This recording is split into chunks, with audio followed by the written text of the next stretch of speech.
الحمد لله رب العالمين والعاقبة للمتقين والصلاة والسلام على سيد الأنبياء والمرسلين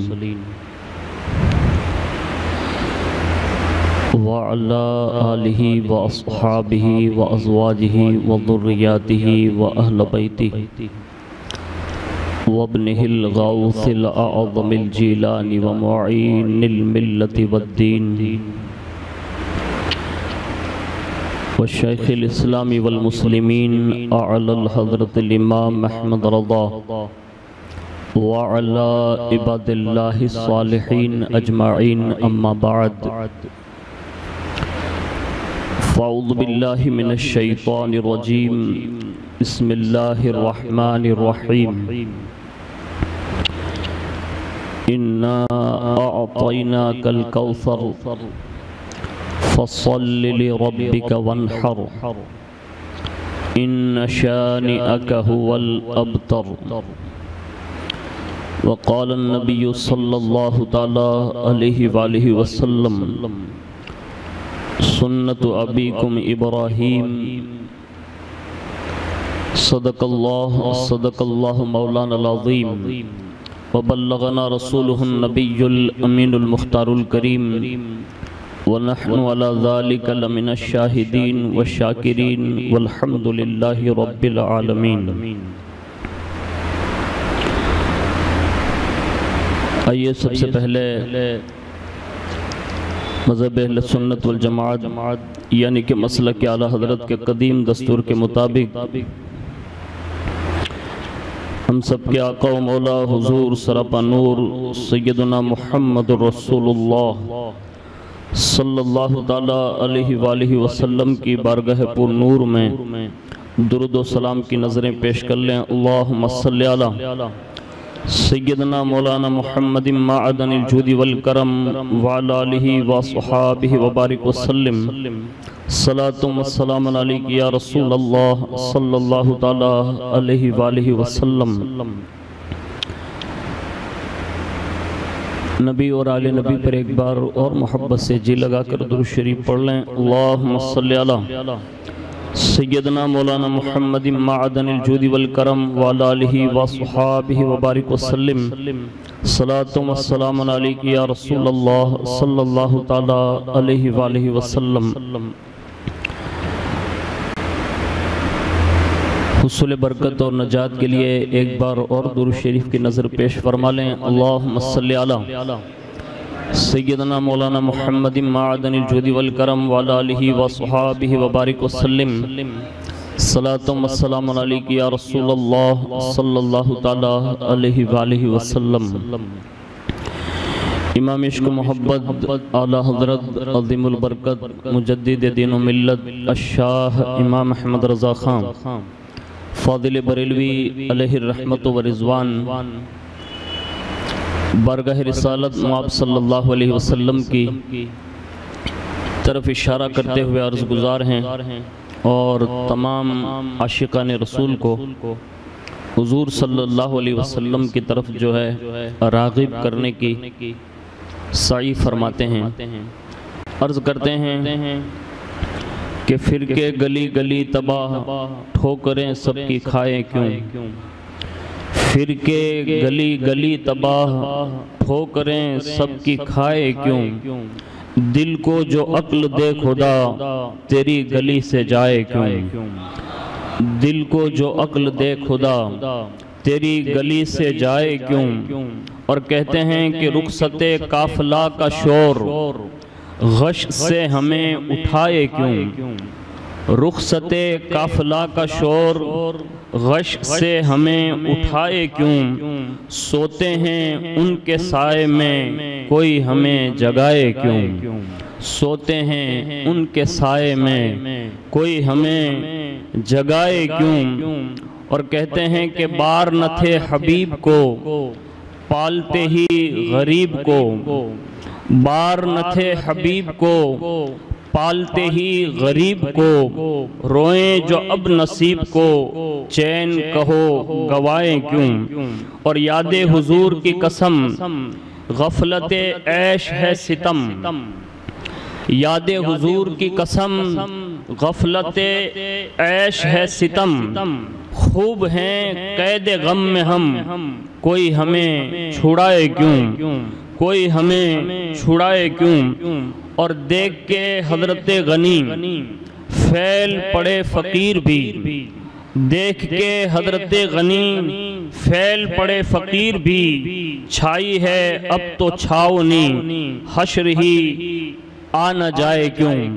ایک بار بڑی محبت کے ساتھ درود و سلام کی نظر پیش کر لیں۔ اللہم صلی علی سیدنا مولانا محمد معدن الجود والکرم وعلی آلہ واصحابہ وبارک وسلم، صلاۃ و سلام علیک یا رسول اللہ صلی اللہ تعالی علیہ وآلہ وسلم۔ اللہ رب العزت کی توفیق سے ہم اور آپ اس بابرکت مہینے میں داخل ہیں، اور سینکڑوں عشاقان رسول اور سینکڑوں جو ہے حجاج کرام انہی ایام سے اس دربار کے سفر کے لیے بھرپور تیاری کر چکے ہوتے ہیں، اور وہاں کی طرف قافلے رواں دواں ہوتے ہیں۔ ماہ شوال شریف کے آخری ایام اور ماہ ذوالقعدہ شریف اور ماہ ذوالحجہ شریف کے 10 ایام جو شروعات کے ہیں، تو یہ سارے ایام جو ہے ان کو حج کے ایام کہے جاتے ہیں۔ حالانکہ حج کے ایام مخصوص جو 5 دن ہیں، لیکن انہیں بھی شمار کیا جاتا اس زمانے کے اعتبار سے کہ لوگ طویل دور دراز جو سفر کرتے تھے، جو مہینوں میں طے ہوتا تھا، انہی حج کے ارکانوں میں ایک بہت بڑا رکن ہے جسے یوم عرفہ کہتے ہیں، یعنی عرفہ کا دن۔ اس کی بڑی فضیلت وارد ہوئی ہے، اور ساتھ ہی ساتھ ماہ ذوالحجہ شریف میں پوری دنیا سنیت میں ایک عظیم رکن جو شعار اسلام ہے، یعنی اسلام کی بہت بڑی نشانی اور بہت بڑی یادگار ہے، جسے ہم قربانی کہتے ہیں۔ اور یہ قربانی مالی کے نصاب پر یہ واجب ہے، اور اس کی اہمیت اور اس کی فضیلت، اس کے کمالات اور اس کے جو منافع ہیں، یعنی اس کے جو فائدے ہیں، اللہ اور اس کے رسول نے بڑی شرح و بسط کے ساتھ قرآن عظیم میں بھی اور احادیث میں بھی بیان فرمائے۔ اب ہر مالک نصاب کو یہ چاہیے کہ اپنی وسعت کے مطابق وہ جتنا ممکن ہو سکے بہترین سے بہترین جانور خریدیں اور اللہ کی راہ میں قربان کریں، اور یہ قربانی اس کو دونوں جہاں میں انشاءاللہ نفع بخش ہوگی، یعنی فائدہ دے گی۔ ہماری کمزوری یہ ہو گئی کہ کما حقہ ہم نے اپنی نشانیوں کو خود مٹانا شروع کر دیا، اور جب مسلمان اور مومن خود ہی مٹاتا گیا، چھوڑتا گیا، سستی اور غفلت کا شکار ہوا، تو معاذ اللہ دوسری قوموں کو یہ موقع ملا کہ انہوں نے ہمارے شعار پر ہاتھ رکھ کر نکتہ چینی کرنا شروع کر دیا۔ آج بھی بہت سارا بڑا طبقہ ایسا بھی ہے کہ معاذ اللہ رب العالمین یہ جو واجب درجے کی چیزیں نا، اس پہ بھی کومنٹ ہو رہی ہے۔ یعنی اگر غیر مسلم کوئی کومنٹ کرتا تو سمجھ میں آتا، یعنی اب یہ مسلمان بنام کہلانے والے لوگ بھی کہتے ہیں کہ اتنے ہزاروں کا جانور لینے کی کیا ضرورت ہے، کسی غریب کی مدد کر دیں، کیا گوشت وغیرہ اللہ کے یہاں پہنچتا ہے، یہ وہ بکواس کر رہے ہیں۔ سوشل میڈیا کا دور ہے، ہر کسی کے ہاتھ میں ہے، جو آئے وہ بکتا چلا جا رہا ہے۔ لیکن اب مسلمانوں کو یہ چاہیے، مومنوں کو یہ چاہیے کہ جو دین ہمارا ہے یہ آج کل کا نہیں ہے، یہ ادھر ادھر کے لوگوں نے جمع نہیں کیا، بلکہ ان الدین عند اللہ الاسلام، اللہ کے نزدیک سب سے پسندیدہ دین کوئی ہے تو وہ دین اسلام ہے۔ یعنی اللہ کا پسندیدہ دین ہے، اس میں کسی کے قانون نہیں چلتے، اس کا اتارا ہوا قانون چلتا ہے، اور جب وہ قانون بیان کرتا ہے تو ڈائریکٹ سب کو نہیں کہتا وہ، بلکہ وہ قرآن کی شکل میں سب سے پہلے مصطفیٰ جان رحمت کو عطا فرماتا ہے، اور وہ پھر یوں ارشاد فرماتا ہے، اِنَّا أَعْطَيْنَاكَ الْكَوْثَرَ، اے محبوب بے شک ہم نے تمہیں بے شمار خوبیاں عطا فرمائی. اور کتنی خوبیاں دی؟ مفسرین فرماتے ہیں کہ کائنات میں جتنی بھی دونوں جہان میں خوبیاں ہیں، اگر وہ ساری کی ساری خوبیاں اگر کسی کے دامن میں اللہ کی عطا سے نظر آتی ہے تو وہ آمینہ کے لال محمد الرسول اللہ کی ذات مبارکہ. یعنی ساری خوبیوں کو اللہ نے محبوب کو عطا کر دی. اور جب یہ خوبیاں دی تو پھر رب فرماتا ہے محبوب فَصَلِّ لِرَبِّكَ، اے محبوب اپنے رب کے لیے نماز پڑھا کریں. پھر فرمایا وَانْحَرْ، اور قربانی کیا کریں. یعنی نعمتیں ملیں تو حکم یہی ہے کہ اللہ کی بارگاہ میں جھک جائیں بطور شکرانہ اور اس کے جو فرائض واجبات ادا کریں اور ساتھ ساتھ میں قربانی دیں.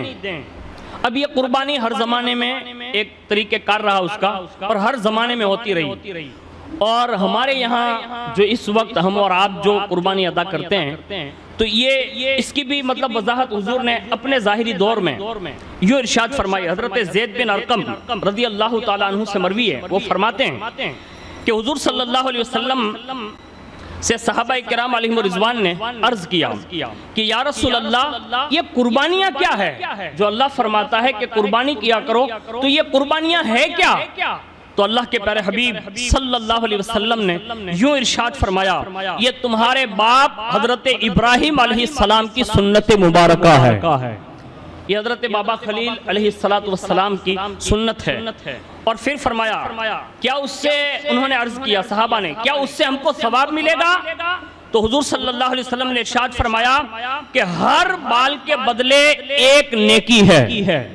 صحابہ اکرام علیہم رضوان نے پھر عرض کیا اور اون یا رسول اللہ، یعنی جو مینڈے ہوتے ہیں اس کی اون کے بارے میں، تو سرکار مدینہ صلی اللہ علیہ وسلم نے فرمایا کہ اون کے بھی ہر بال کے بدلے اللہ ایک نیکی عطا فرمائے گا.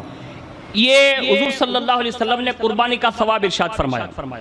اور پھر ایک جگہ پر حدیث پاک میں حضور نے اس کی ترغیب دلاتے ہوئے ارشاد فرمایا جو لوگ یہ کہتے ہیں کہ یہ زیادہ سے زیادہ جانور کیوں ذبح کیے جاتے ہیں اور قربانی کیوں کی جاتی ہے، اس کا جواب بھی حضور نے اسی دور میں کیا. آج کچھ لوگ جو ہے میڈیا کے ہاتھ بک چکے ہیں، کچھ سیاست کے ہاتھ بک چکے ہیں، تو معاذ اللہ رب العالمین کسی کی فیور میں آنے کے بعد وہ اپنے ایمان کے تزلزل کے شکار یا تو سیرے سے وہ ایمان سے ہاتھ دھو بیٹھتے ہیں، تبھی وہ کسی قانون اسلام پر ایسے نکتہ چینی کرتے ہیں. کہتے ہیں اتنے زیادہ جانور ذبح کرنے کی ضرورت کیا ہے، اتنا پیسہ خرچ ہوگا دوسرے لوگوں کو خوش کرنے کے لیے. لیکن سن لو مومنوں، ہمیں اور آپ کو یہ چاہیے کہ ہمارے لیے یہ میڈیا سند نہیں ہے، میڈیا دلیل اور حجت نہیں ہے، اور یہ میڈیا کے یہ پیسے کھانے والے لوگ سیاست دانوں کے یہ حجت نہیں ہے. ہمارے لیے سب سے بڑی حجت اللہ کا کلام قرآن ہے اور رسول اللہ کی احادیث مبارکہ. اور حضور نے اس کو کھول کر بیان کیا ہے اور پوری دنیا جانتی ہے. یہ ہمارا دین جو ہے نا وہ ڈھکا چھپا نہیں ہے، بلکہ یہ روشن کتاب ہے جو پوری کائنات میں اس وقت جو ہے اس طرح بٹ رہی ہے. جب سے یہ بدبخت نے ابھی دوسرا ایک دعویٰ کر دیا کہ اس نے وہ آیت 36 کے 26 جو تھی وہ نکالی اور ایک نیا قرآن چھاپ کر اس نے نریندر مودی کو بھیجا ہے، اور وہ اس پہ دعویٰ یہ کر رہا ہے کہ یہ قرآن سب جگہ شائع کیا جائے گا. یعنی اب یہ حالات بنتے جا رہے ہیں. لیکن سنیے ہمیں اور آپ کو قرآن کا مطالعہ کرنا چاہیے. ہماری نسلوں کو بھی کئی جگہ سے آپ سے سوال ہو سکتا ہے کہ کیا قرآن میں بھی کئی قربانی کا ذکر ہے جو آپ جانور ذبح کر رہے ہیں؟ تو کم از کم آپ کے پاس اتنا تو علم ضرور ہونا چاہیے کہ ہاں قرآن میں بھی اللہ کا حکم ہے کہ قربانی کرو. لیکن آج ہمارے پاس تو سوشل میڈیا کا اتنا آسان طریقہ موجود ہونے کے باوجود بھی ہم اپنا دین سیکھنے کے لیے مطلب تیار نہیں ہیں. سنیے اس بدبخت نے یہ دعویٰ کیا اب ہمیں قرآن پڑھنا چاہیے، اس لیے کہ قرآن کا حفاظت کا ذمہ اللہ نے لیا ہے. دنیا ساتھ دے، سہکار دے، یہ سپورٹ کرے یا نہ کرے، اور ایسے بدبخت زندگی بھر اگر بکتے رہیں گے تو اللہ کا فیصلہ یہ ہے کہ اس قرآن کی حفاظت کی ذمہ داری ہم نے لی ہے. اب اس سے کوئی تبدیل نہیں کر سکتا، چاہے حکومت ادھر سے ادھر ہو سکتی ہے. ہم تو اس بات پر نازا ہیں کہ جس مجدد اعظم ہند نے قرآن عظیم کا کنز الایمان جو چھاپ کر اور ترجمہ کر کے ہمیں دیا، اس کا بیٹا ایک صدی میں ایک فتویٰ شائع کرتا ہے، حکومت گھٹنے ٹیک کر کہتی ہے مصطفیٰ رضا اپنا فتویٰ بدل دے، تو کہا سنو یہ قرآن حدیث کا نچوڑ فتویٰ ہوتا ہے، تمہاری حکومت تو بدل سکتی ہے، مفتی اعظم ہند مصطفیٰ رضا کا فتویٰ نہیں بدل سکتا۔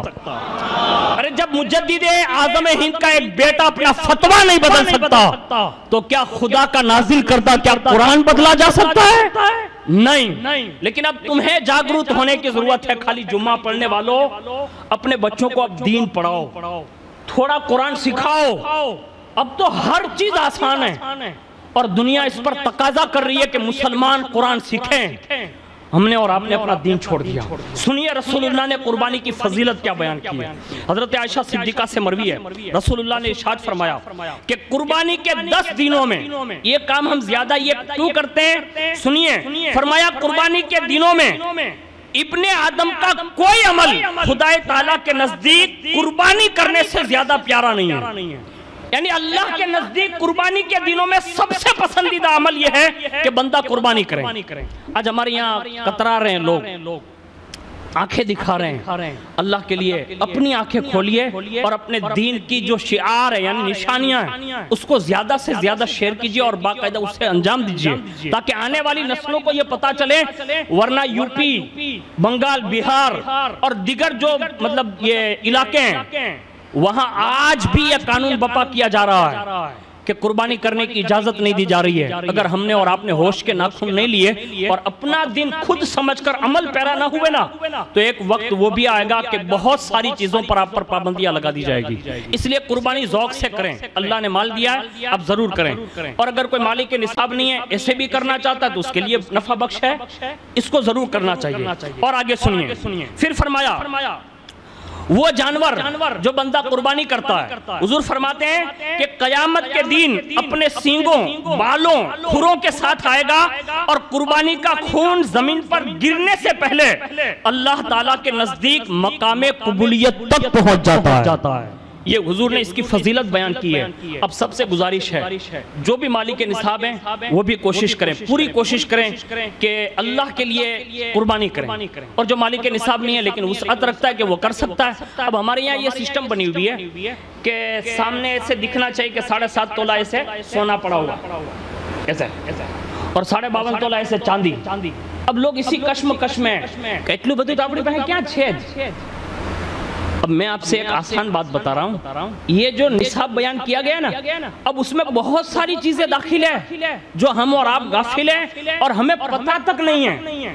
اس میں دیکھیے آپ کی جو بھی تجارت کی جو چیزیں ہوگی نا جس سے آپ تجارت کرتے ہیں تو اس میں یہ اشیاء بھی داخل ہے، اور جو ضرورت سے زائد اشیاء ہوتی ہے یعنی چیزیں داخل ہوتی ہے تو وہ گھر میں بھی جو ہوتی ہے نا وہ بھی اس میں داخل ہے۔ اس کے سوا جو آپ کے پاس پیسہ موجود ہے آپ اس کو بھی ملا سکتے ہیں، یعنی یہ ٹوٹل چیزیں ملا کر اگر اس کی قیمت اس نصاب یعنی 7.5 تولہ سونا یا 52.5 تولہ چاندی کے حساب کے برابر قیمت کو پہنچتا ہے تو ان دنوں میں آپ پر ضروری ہے کہ آپ قربانی کریں، اور اس کا حساب آسانی کے ساتھ آپ سونے کے پاس جائیے اور وہ حساب لگوائیے۔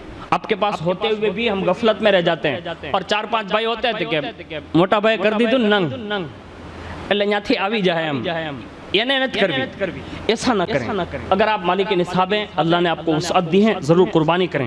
اور اس کے سوا سنیے اگر ہم نے قربانی نہیں کی تو اس کی وعید بھی ہے یعنی حضور نے اس سے ڈرایا بھی۔ ارشاد فرمایا، حضرت ابو ہریرہ رضی اللہ تعالیٰ عنہ فرماتے ہیں کہ حضور صلی اللہ علیہ وسلم نے ارشاد فرمایا کہ جس میں وسعت ہو یعنی قربانی کر سکتا ہو اور قربانی نہ کرے تو حضور نے فرمایا وہ ہماری عیدگاہ کے قریب تک نہ آئے، یعنی حضور نے عیدگاہ آنے سے بھی منع فرمایا۔ اب ہمیں اور آپ کو سنبھل جانا چاہیے کہ یہ جو حضور نے فرمایا نا یہ بہت بڑی بات ہے وعید کے لیے آپ سننے جائیں تو، اس لیے ہمیں اور آپ کو چاہیے کہ قربانی کریں۔ اور اس کے سوا حضرت حنش رضی اللہ تعالیٰ عنہ نے فرمایا کہ میں نے حضرت علی المرتضی رضی اللہ تعالیٰ عنہ کو 2 دمبے ذبح کرتے ہوئے دیکھا۔ میں نے پوچھا کہ یہ کیا ہے؟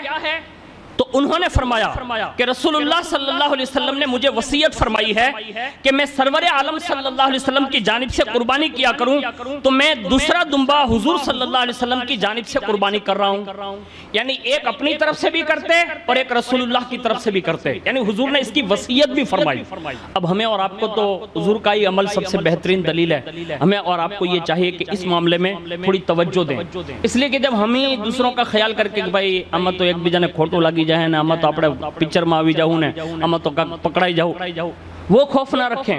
اللہ کے دین کے کام میں اگر آپ نے ایک قدم بڑھایا نا، اب پیچھے اگر ہزاروں لوگ دشمن کھڑے ہو، ایک بندہ بھی اگر آ کر تمہیں نقصان پہنچانا چاہے گا، قدرت آگے بڑھ کر تمہاری حفاظت کا ذمہ لے لے گی. لیکن شرط یہ ہے کہ تمہیں آگے بڑھنا ہوگا. اور یہ قربانی کا واقعہ ہمیں یہی سکھاتا ہے کہ بس آگے بڑھو اور اپنے دین کے کام میں کسی کی ملامت کا خیال نہ کرو. خود حضرت ابراہیم علیہ السلام نے جب حضرت اسماعیل علیہ السلام کو لے کر مینا کی طرف جا رہے ہیں، بیچ راستے میں بات کرتے کرتے فرمایا، کہا بیٹا دعوت میں نہیں لے جا رہا ہوں. کہا تو کہا کہ میں تجھے اللہ کے نام پر قربان کرنے لے جا رہا ہوں.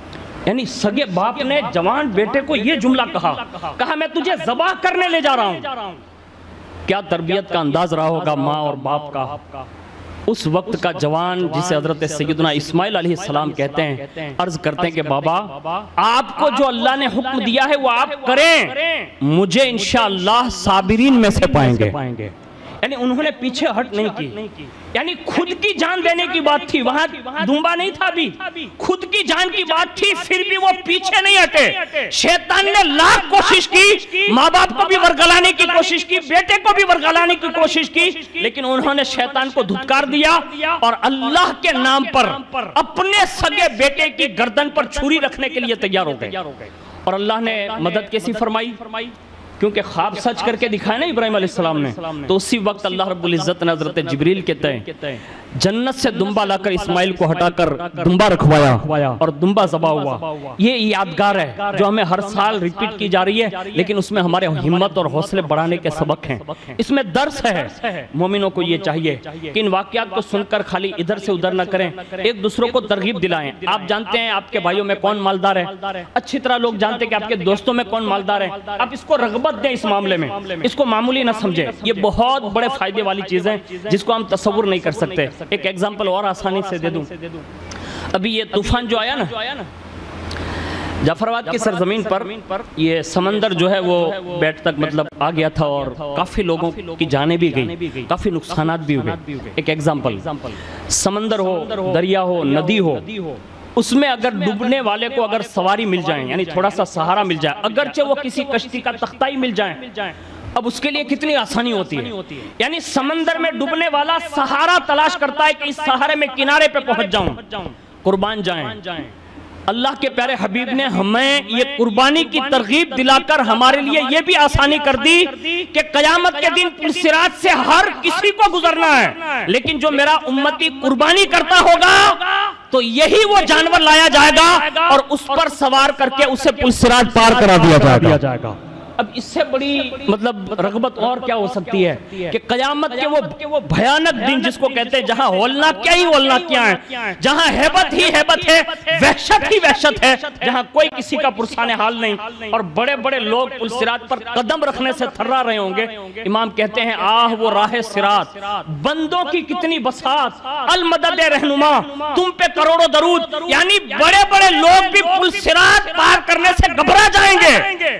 وہاں اگر کوئی مددگار ہوگا نا تو وہ آمینہ کا لال محمد رسول اللہ ہوگا. یعنی حضور سے مدد چاہی جائے گی اور حضور نے ہمارے لیے آسانی والا ایک سواری کا راستہ انتظام فرما دیا ہے. آپ کوشش کریں خود بھی قربانی کریں، دوسروں کو ان کی رغبت دلائیں. اور اس کے سوا کچھ مسائل ایسے ہیں جو ہمارے سماج میں ہر سال بیان کیے جاتے ہیں، لیکن اللہ بہتر جانے ہماری مطلب ایک کمزوریاں ہیں کہ ہم ہر سال ان چیزوں کو بھول جاتے ہیں. ہر چیز یاد رہتی ہے، کوئی چیز ایسی نہیں ہے جو ہمیں بھلائی جاتی ہو.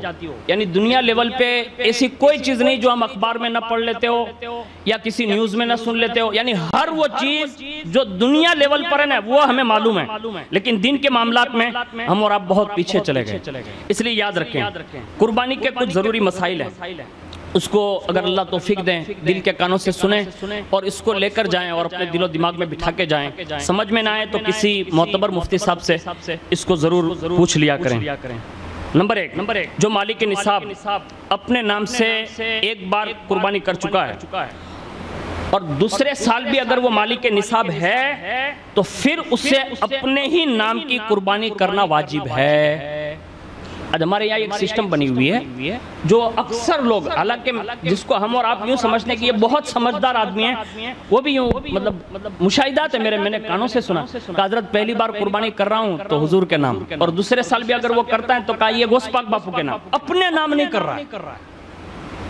یہ مسئلہ ہر سال بیان کیا جاتا ہے, لیکن اس کو آپ سنیے, اگر کسی نے ایک سال کر دی, اب دوسرے سال بھی وہ مالک کے نصاب ہے لیکن وہ کہتا ہے وہ سال تو انہوں نے کر دی نا, ایسا نہیں ہے.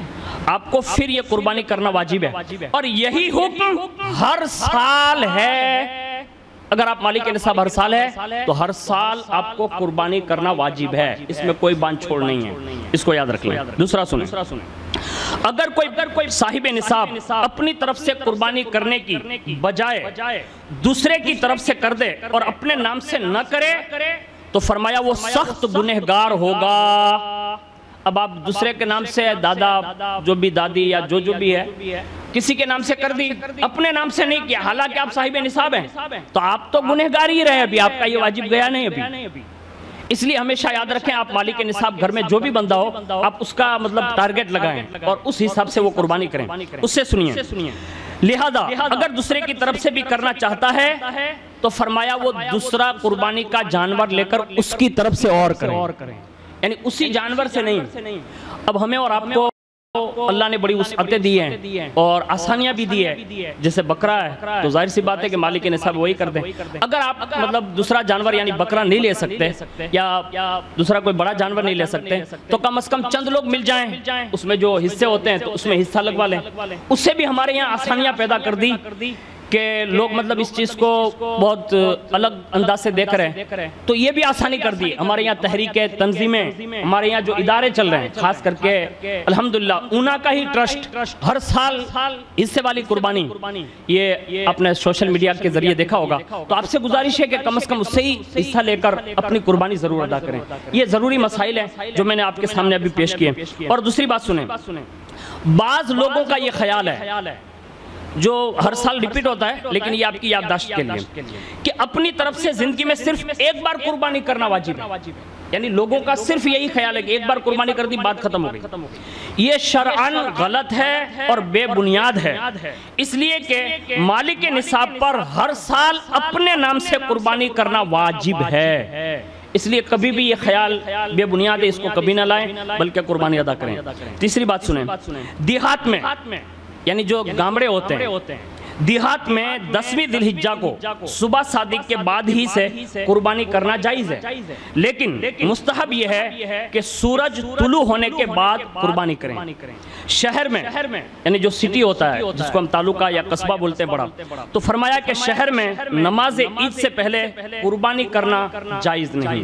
اس کو اپنے ذہن میں بٹھا لیں. اللہ تعالیٰ سے دعا کرتے ہیں کہ اللہ تعالیٰ ہمیں اور آپ کو صحیح مسائل سمجھنے, صحیح باتیں پہنچانے اور اسے عام کرنے اور اس پر کروڑوں درجہ عمل کی توفیق عطا فرمائیں.